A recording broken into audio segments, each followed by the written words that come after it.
really ለምንድን ነው ቁምጣ አድርገሽ ላይፍ የምትገቢው? because ቤቴ ነው ያለሁት ለዛ ነው። ድንገት ካሜራው ድንገት ወድቆ ሌላ ነገር ብናይስ?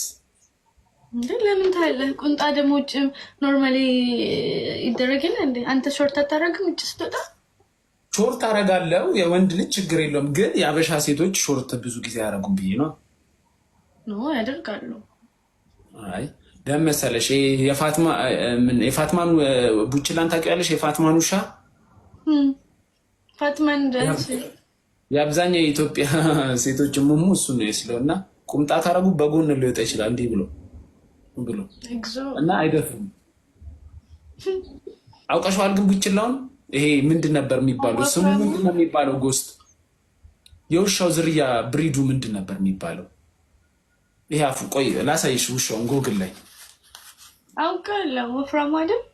ኧረ ወፍራም አይደል፣ አፉ ዝርክርክ ያለው እና የአብዛኞቻችን የሴቶቻችን እሙሙ እሱን ነው የሚመስለው እና ቁምጣ አያረጉም፣ በጎን ይወጣል።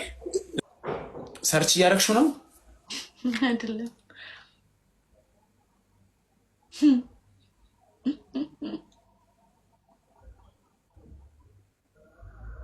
ኧረ ተው ግን በጾም እንዲህ አይነት ወሬ አታውራተው።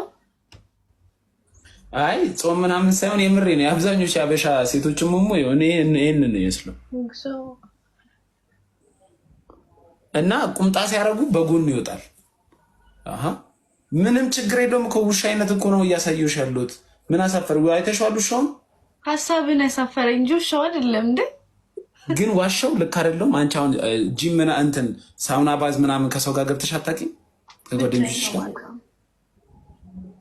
ኧረ እስኪ የእኔ ይሄን አይመስል የምትል ሴት ካለች አሁን አንቺ የምትልኪልኝ 2000 ብር ላኪላለ። እሷ ግን ለአንቺ ማስረጃ ታሳይሽ፣ ለእኔ አይደለም ለአንቺ።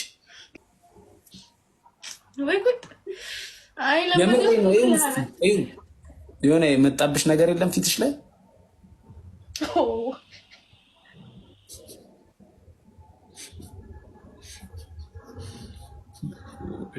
እሺ ያገር ብሩን ስትልክልኝ ሊንኩን ልክልሻለሁ እኔ ቴሌግራም። በጣም ነው የሚያስፈራው፣ ጥቁር ነው። ለዚህ ነው እንደ አንዳንድ የሚቆምብን አልኩኝ። እኔማ ኧረ በስመ አብ እኔ ብዙ ጊዜ በላስገባላለሁ እናቴ እንዳታበላሽ። አይ ብሩን ላኪ ምን እሺ